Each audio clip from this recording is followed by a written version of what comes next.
Coming to you from deep within the heart of Texas in our secret underground bunkers, it's the New Republic Radio Show. Welcome to the weekend edition of the New Republic Radio Show. I'm your host, Keith Clark, and boy, do we have a great show lined up for you. Coming off our last show, I kind of feel like it was a little bit of a downer. Maybe that was just me emotionally. I got a little out of line, I would say, a little out of hand because of just my emotions and everything. But I don't know. I think as a country as a whole, we're just reaching kind of a turning point. A lot of the stuff is finally starting to come out. We're seeing things from our president, from our government that we just don't like. And that is basically what happened with last week's show.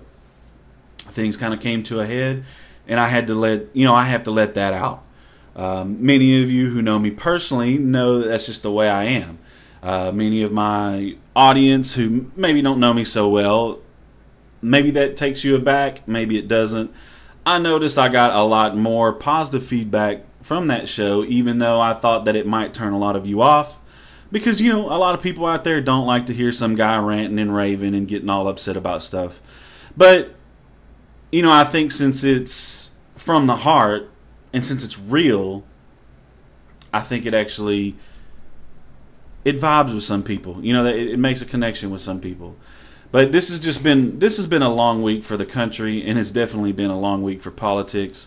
We had Hurricane Sandy, and that was rough. A lot of poor people lost their lives, and I don't mean financially poor. I just mean that it's very unfortunate that people lost their lives in this situation. One of the worst things that I think that basically came from all this is just, it seems like politically we have a president who thinks that he did something when it comes to this hurricane. Now, as so many of you remember, there was a lot of stuff said about Hurricane Katrina. Well, everybody had all this bad stuff to say about Bush this and Bush that, basically tried to blame not only the hurricane itself, but all of the fallout that came afterwards. They tried to blame it on that president. And I don't want to specifically do that myself because I would feel that I would be a hypocrite just like they were, because they were trying to make political hay out of the whole situation. And honestly, a lot of it was just ignorance and hatred and a bigoted outlook towards a president, which, that doesn't bother me either way or neither here nor there, because my whole deal is you can have whatever opinion you want of any president. That's the American way. It's freedom of speech. But my main thing is not to necessarily say, hey, look at what a horrible president Obama is because he didn't do this, didn't do that. He didn't, yes, I will argue that he should have brought more troops in to quell the rioting. And of course, troops can do things like help clean stuff up. They can help guide people to find food and clothing. They can just be there as support. So why we didn't see this kind of stuff, I don't know. My biggest point is the simple fact that people, you cannot rely on government. I think these two situations, Katrina as well as Sandy, I hope have finally taught us as Americans that the government is absolutely nothing. It means nothing. The United States of America is me and you and all of our listeners out there. That's what the U.S. of A is, okay? It's not our Capitol building. It's not the White House. It's the people that are in it. And here's my point. So many people put faith in 911. They put faith in our police officers. They put faith in our firemen, in our National Guard, in our military, in our governors, our elected officials, our presidents, whoever. They put all this faith in. They put the faith in the laws that say that we should have organizations like FEMA. They put their faith in those type of things because they are taught that from day one. When we go to our government controlled and paid for schools, Well, not fully paid for because I pay a heck of a lot of tax on that. But anyway, neither here nor there. But the thing is, our government controlled and set up schools. We are trained that the government is here every day, no matter what, has been here for 230 some odd years, and will continue to be here. But this is what I want to try to get the point to you people is that's not the case. It's not the case. Because look what happened in both of those instances. Whenever you have a situation of a terrible tragedy like this, or you have, say, the market crashes, the government crashes, or anything like that, ultimately you have yourself, your family, and we have each other. That's it, our community. And you know what? Yes, when I say community in this sense, I mean our immediate community. Yes, as the United States, we are a big, huge community. But I mean your local community. That is what is important. That's what matters. And that's always been part of the New Republic show is we want to make those ties that bind. We want to bring them ever closer and ever make them ever more stronger. Why? Because in situations like this, it's better that you know all your neighbors. It's better that you can trust all your neighbors. It's better that you know and you're somebody in your community, so that when trying times come like this, when you need food, when you need help, when you don't have power, you don't have electricity, when you can't make a phone call. Like in New York, when people are dumpster diving for food right now, when they don't have electricity, nothing, they're defecating in the hallways of their apartment buildings. That's not community.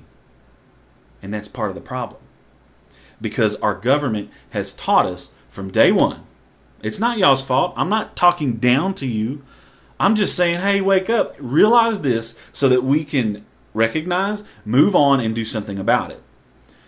Because we're taught that this government is this kind of invisible entity that surrounds us. I mean, honestly, in the big picture, the way they kind of teach it, it's kind of like a god, like a deity, kind of like Christians and Jews and Christians call God. He's always around us. He's in everything, through time and everything. That's kind of how they teach us government is. But we have to stop and realize, look, government's nothing. Because let me tell you, for those people in Katrina and those people that were going through Sandy, what did the government do for them? What is the government doing for them right now? Nothing. Nothing. That's what we all got to realize, people, is that government doesn't do anything. It's not there. It's not real. We are the government. We are the rights and the freedoms. It's because we decide that that's what it is. That's why they're there. The government has nothing to do with that. The government comes and goes because the people in the government are constantly being elected, re-elected, or kicked out. Okay? The government won't be there forever. We will. But that's okay. We are the United States of America. So that's all that counts, is that we are going to always be here. But I just wanted to bring that up because it just is the simple fact. These two situations should teach us all that ultimately we have to be self-reliant. And what does that mean? You need to make sure that you have, if you're in any kind of area that this kind of, no matter where you're at, I don't care. Even if you're not in a hurricane-prone place, you need to have some kind of canned foods. You need to have some kind of water supply, or you need to have a way to get a water supply very quickly. We need to be ready for these type of things. Our grandparents and our great-great-grandparents, what did they do? Man, they had canned goods. They canned their own food. They preserved their own food. And obviously, they grew it, raised it, farmed it, you name it. And I know a lot of you can't do all that, and that's understandable. But you know what? Would it really hurt if you had a so-called victory garden out back? Would it hurt if you had, quite a few water bottles stacked up in the garage? We need to think about these type of things, because it's not even so much about everybody else, but look, it's taking care of your family. Our grandparents and our great-grandparents who went through the Depression, that's a lot of the reason why they did that. That's the reason why years later, all the way into the 80s and early 90s, I know a lot of our grandparents have since passed away, but we can all remember the fact that they still had all kinds of, they would have pantries full of canned goods. For you and I, that in a sense doesn't make sense, because we're looking at it going, well, we'll never eat this. But they always had that nagging doubt in the back of their mind. Look, what if something like the Great Depression happens? I don't want to be feeding a family of 7 on one bag of potatoes. Having potatoes 3 times a day. Because that's what they went through. That's what we don't know anything about. Now, you know what? The people who went through Katrina, the people who are going through Sandy, they're getting it. They're understanding it. Sadly, for a lot of them, it's too late. But I just want you people to think about this, because we need to start being responsible for ourselves. If we're responsible for ourselves, then we won't need to go out and dumpster dive. We won't need to go out and loot stores for food and diapers. If we're responsible for ourselves, we won't break into our neighbor's house to get the things that we need. And not only that, if we're all in the neighborhood responsible, then you know what? When bad times like this happens, we can all kind of come together. And when somebody doesn't have one thing, but you have another, you can kind of trade and help out. And people appreciate that, and we can be self-reliant. And while we might, be a little mad because we don't have electricity, you know what? We can live without electricity. We might not have cell phones, but we can live without cell phones. We might not have city water, but hopefully, again, like I say, if you're prepared, you're going to have a little bit of personal water. But that's the thing. We need to A, realize it for ourselves, and B, try to make other people understand this. Because here's the thing. So many talk shows, so many channels, TV shows, whatever you want to call it, they're all about educating you. And I'm for that. But I also want to change things in America. And what I mean is, I want to make things like this to be okay to talk about. I want it to be okay to bring up politics at the family get-together, in front of your friends, when you're out at Wings and More, or you're out eating whatever, Cheddar's, who knows what. I want it to be okay to talk about these things. Why? Because it's important. Because number one, we need to be ready for things like this. We need to have more political discourse. We need to be educating each other, and we need to help the people that maybe they're like the voters, like I talk about, low information voters. We need to help those people out, because those people are the ones that are hurting us, hurting our community, hurting our loved ones, and hurting us as individuals. So yeah, going back to all this, I'm just going to wrap this up real quick. Look, we have definitely learned it. I know I've learned it. Katrina really opened my eyes. But now I'm just like, yep, see, what I've been trying to tell you happened with Sandy. And I hope this is opening your eyes. And I hope you'll spread that type of knowledge to people. And definitely take care of you and yours and your family. So anyway, I hope any of you that have been affected by the hurricane and or have family, I hope, I've definitely been praying for those folks. And I've been putting up a lot of stuff on my page and pages about where to donate to help with the Sandy victims. So I hope you guys will continue to help through that and check out those links. And I hope that you will even repost those links and spread it out there on Facebook, Twitter, wherever. And, get the info out there and help get more people to help. Anyway, 979-31-TALK-6. 979-31-TALK-6. Let me know what you think about this whole Sandy mess. I mean, it really has been an eye-opener, I think. And I think a lot of people are trying to make political hay out of it. Have even tried to take advantage of it and say that, look what I did and, I helped. And that's just a horrible thing to do. But, it's whatever. People are going to do it. Also, on our phone number, we do have it set up now so that we can receive text messages. So, if you have a comment or a question, you don't have to necessarily call in. You can also text it to 979-31-TALK-6. We had a lot of compliments from our last show on that coming through text message. And some of our callers really liked the idea about the women that were basically only allowed to vote for, or basically only allowing women to vote for female reproductive laws. My whole idea from last show, so y'all can go back and check that out. But we had a lot of ladies that like that. So anyway, moving on. Here's some more in the news. Mayor Dumberg finally cancels marathon. Well, I've kind of been talking about this all day.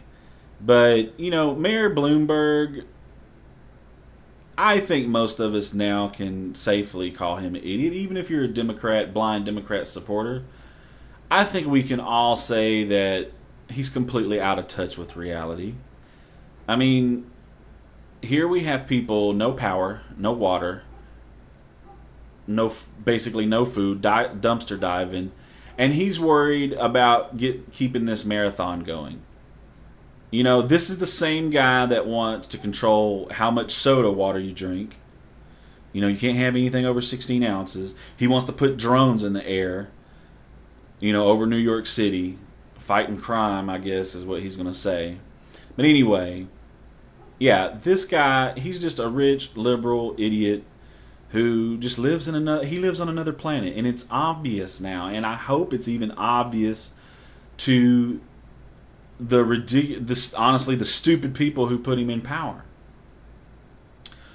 But I'm glad that he finally canceled it because, he actually diverted supplies from the hurricane relief to go try to make this marathon happen.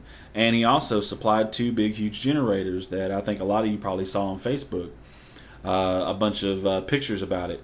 And yeah, I mean, people were aggravated, and I'd be pissed, honestly.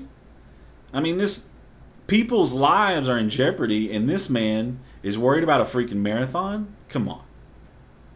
Just ridiculous. Just freaking ridiculous. More in the news. Pelosi holds secret fundraiser with Islamists, Hamas-linked groups. This story is from the Daily Caller. Democrat leader, Representative, not Republican, she's a Democrat, as most of you know, Nancy Pelosi, headlined a high-dollar fundraiser in May that was attended by U.S.-based Islamist groups and individuals linked by the U.S. government to the Hamas jihad group and to the Egypt-based Muslim Brotherhood movement. So what is the deal? I mean, these Democrats just do not care where they get their money from. It's just like, for instance, that was... I brought up a whole deal about, I think in my last show, I was talking about how Obama took their credit card machines are all screwed up and basically they just don't have any restrictions on them. So a guy from Great Britain was able to make two separate donations. Well, and he did it just to see if it would work. And of course, when he tried to do it with Romney's campaign, it wouldn't work because Romney's campaign has the credit cards set up so that they won't accept anything outside the United States. Well, talking about this, just how Democrats accept money from anybody, they just do not care. A conservative group, some young guys decided to get together and do a donation to the Obama campaign. They put it in Osama bin Laden's name. And they basically said it was a donation from Osama bin Laden, from deceased terrorists. They put a fake address in Pakistan. Did all this, put it all together, and the credit card, it actually went through. Name didn't even match the real credit card's owner. So really? And this was all a week later after everybody got all mad about the foreign donations from the Obama campaign. And of course they said it was just a settings issue and they would fix it. Obviously a week and a half later they hadn't fixed anything. But they don't care. I mean, they'll accept donations from deceased terrorists. Not just like they'll accept votes from dead people, you know. I mean, this is just getting out of hand. It's ridiculous. And the fact that they don't even care to cover it up, hide it, and or, you know, do anything about it, that's just too in your face for my taste, honestly. Moving on, criminal negligence. Benghazi gave a 1-month warning.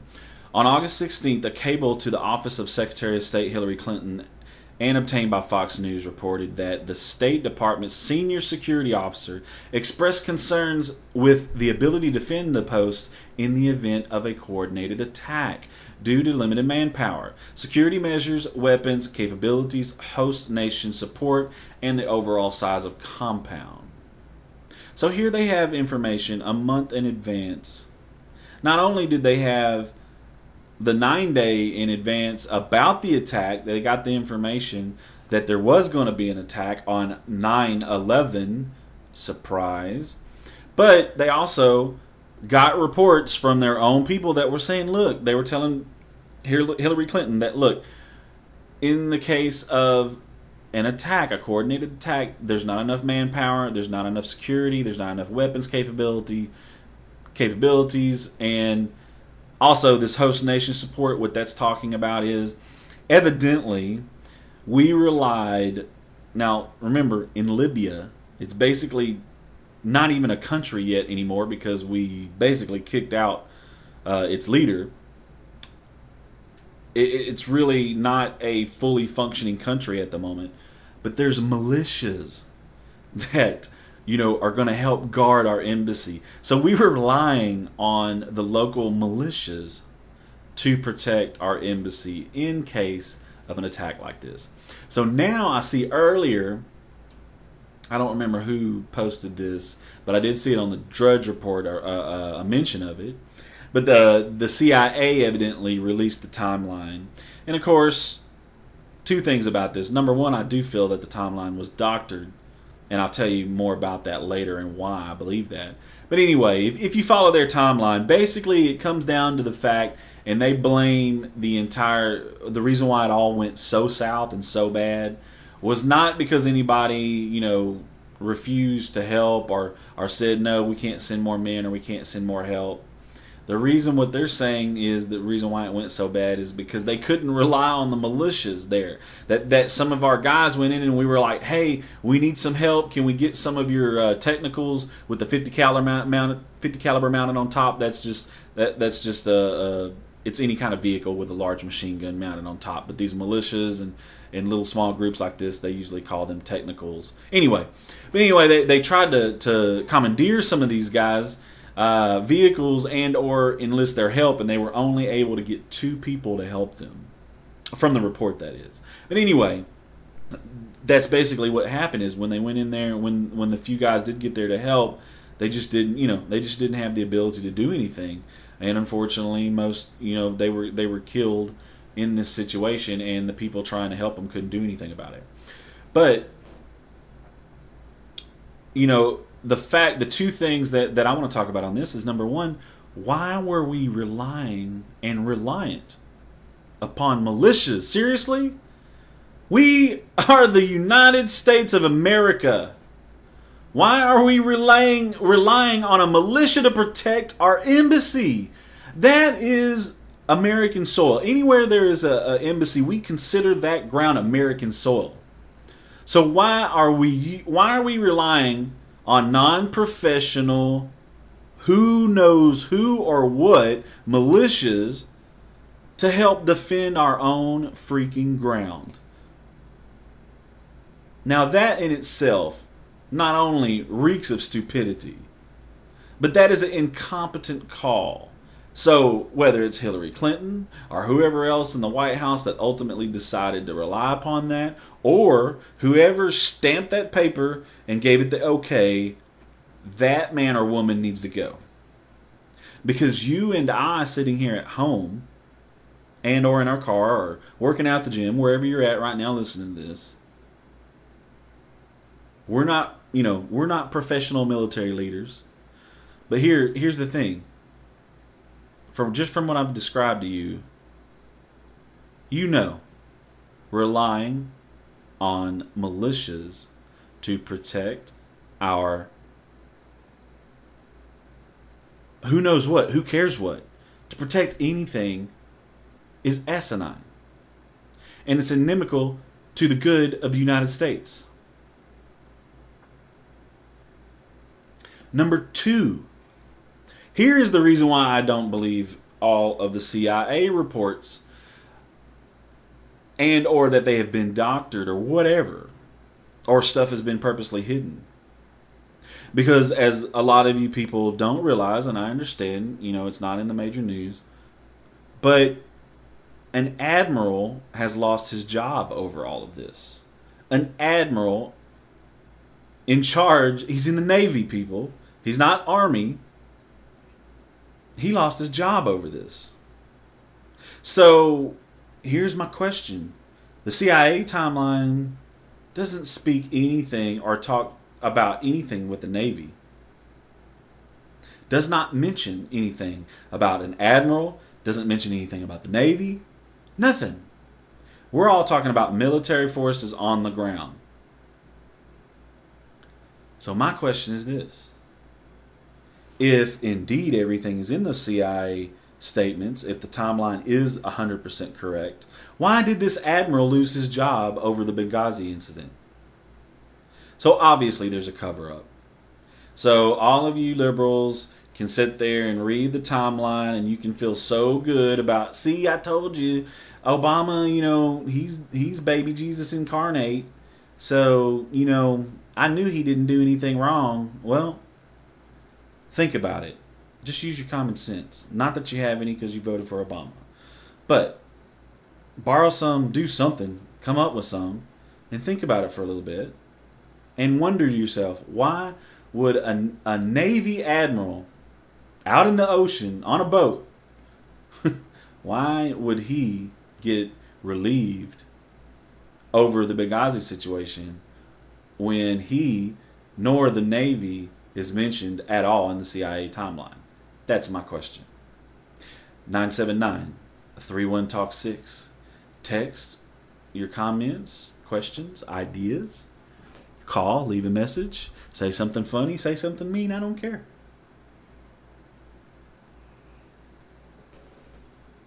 RNC pushes 6 states to fix machines that give Romney votes to Obama. Now, a lot of y'all saw on my Facebook account about this. And I've been trying to scream and holler at anybody that listens, please check your votes. Because what happened is, in a couple of these states that have the newer machines, they're completely touchscreen. So basically, if Obama's on top and the second choice is Romney at the bottom, if you happen to touch like the top 25% of the Romney selection, it actually picks Obama. Why? Because the selection field overlaps Romney's name. Now, why does that happen? I don't know expressly, but I do know that fields like that are controlled by software. I know a little something about software. And yes, it could be a complete accident, but why is it only happening on the Obama and Romney selection? And why did no one test this? And why is it happening only on some machines but not others, when, as you all know, if you install Windows 7 or the new Windows 8, it's the exact same software on every machine in the United States and or world. So it's kind of funny that it's selective on certain machines, and the fact that it's such an obvious problem and something that's something that can be easily found out if you know anything about hardware, software, and of course if you're the maker of the machine. So anyway, this is really disturbing, and there's a huge history of the Democrats with voter fraud, and A lot of you don't realize that because the media tells exactly the opposite. But I mean, we've had large amounts of voter fraud ever since the Kennedy election. And there was a lot of talk about how Kennedy's father bought that entire election, and that he used the mob in Chicago to do it. But anyway, that's neither here nor there. I mean, it is. But the thing is this worries me because there's so much, Obama's trying to keep the military from voting. We have all of these dead people showing up on Democrat ballots, on the voter registries, sorry. They won't allow, Holder is not allowing states to purge the dead from the voter registries because he's trying to say it's voter suppression, that they'll go in and remove other people, and all this BS, honestly. But going back to this, I just want you all to, again, be very careful that when you click it, when you press it, if you happen to be using that machine, in Texas, I don't think we have any of these machines in Texas.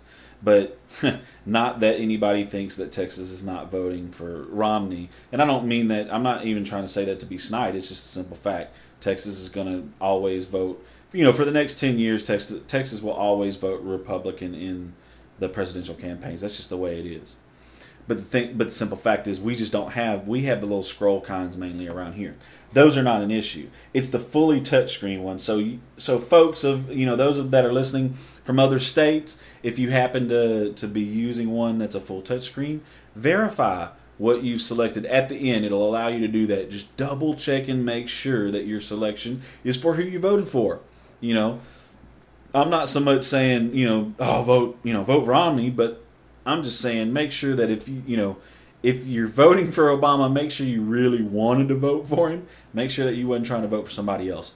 Part of this other story is the RNC is trying to push that in all these states that they put up these signs, and I don't think this is a bad idea, honestly. But they want this posted up real big. Basically, number one, all voting machines be recalibrated. This is what they want. Sorry.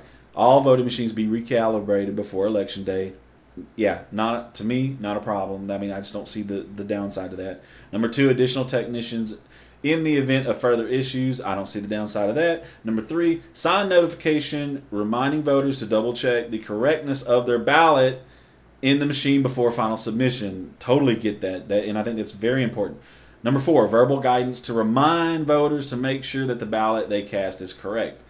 I don't see a problem with that either, and I think this is a good idea. I think some of the states are they're talking about going back to paper votes, paper ballots, and you know what? I don't have a problem with that, man, because this is such an important thing, and there's so many ways to manipulate it. Once it's digital, there's so many ways to manipulate that I just think now I'm just starting to say that that's a really great idea, because you don't know that maybe the software, the guy that writes the software, maybe he's just a big Obama supporter, and it has nothing to do with the company that made the machine and or whatever, but it happened to be the one guy that wrote the software. Maybe he just wants to help out Obama any way he can or she can, and they do this. So that's the thing about paper ballots. It is not perfect, but there's just so many fewer things that can go wrong. Okay, let's go to the next story here. Nevada's biggest paper: Obama unworthy commander-in-chief after Benghazi. Well, and I think a few people will start even bringing up Sandy with this, but I mean, that's whatever. But this is just a big deal because so many newspapers.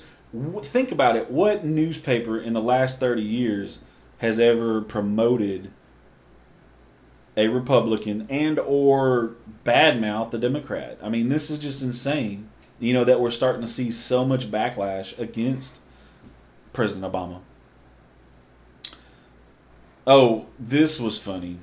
I'm fixing to play you an audio segment. This is Biden. There's never been a day in the last 4 years I've been proud to be his vice president. Yes, no, I'm not kidding. Listen to this. This is crazy. I'll tell you what. There's never been a day in the last 4 years I've been proud to be his vice president. Not one single day. Not one single day. But anyway. Okay, really?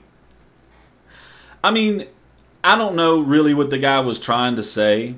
I did not bother. Yes, I'm guilty. I didn't bother to go listen to the entire speech. I don't know what he was really trying to say, and I'm sure that's not what he was trying to say. But this guy is so gaffe prone. I mean, he just, I don't know, the dude loves the taste of his shoe or something. What's going on here, man? Foot and mouth disease, man. He's the poster boy.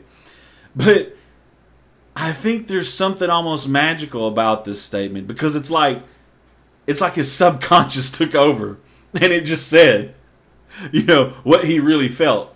Because number one, I don't think Biden has ever gotten over the fact that he wasn't selected as the nominee for president, and then being Obama's second in command.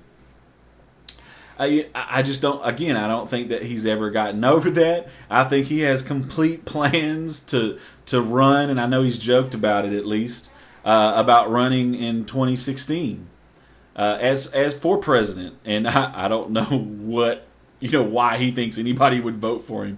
That would be the biggest lopsided. I mean, you could put Chester the cat against this guy, and the cat would win in a landslide. But yeah, I just thought this was just extremely comical because, either,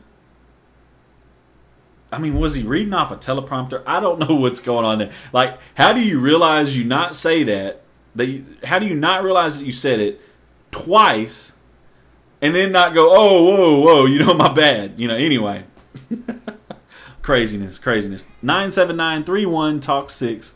979-31-TALK-6. Leave me a comment on some of this. What do y'all think about that just ridiculous gaffe?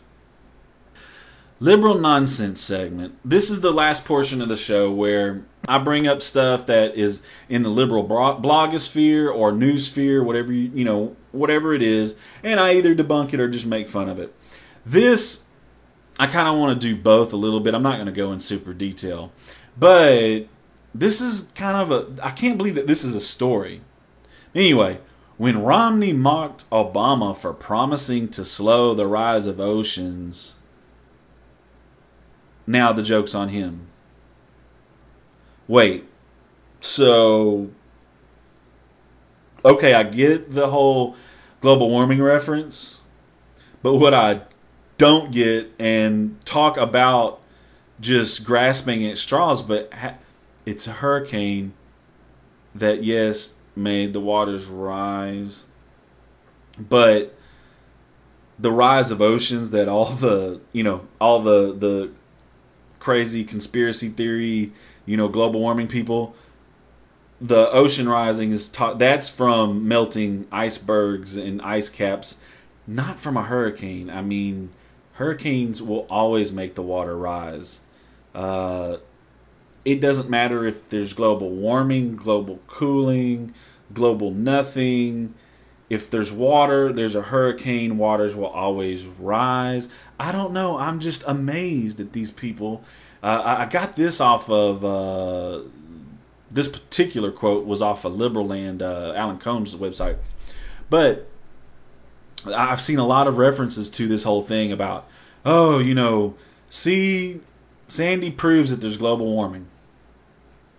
Okay, I guess they just don't have history in the liberal side of things. There's just never been a hurricane, on that part of the United States is what I guess they're saying. Anyway, I don't know. I'm just amazed at, they always talk about it's hot or this or that or snowing here or not snowing there, and everything's the end of the world because of global warming, but they fail to go back into the 1800s and the early 1900s, and they fail to recognize any of the crazy, outlandish weather that we had in those times. They never bring it up. They never talk about it. And I may one day do a show on this, but I really don't care enough about it at this particular moment in time to go into great detail. But we've had lots of crazy winters where people froze to death, and we had lots of crazy summers where there was no rain. In fact, we had years where there was just no rains in certain parts of this nation. But anyway, just going back to this and yeah, the hurricanes and all that, we've had much bigger hurricanes in our past than we've ever had in your eyes' lifetime. But anyway, enough of that. I just wanted to bring up the fact that this is news to them. They're reaching for straws. They're trying to do anything. Draw things away from the fact that Obama's losing in the campaign. Draw things away from Benghazi.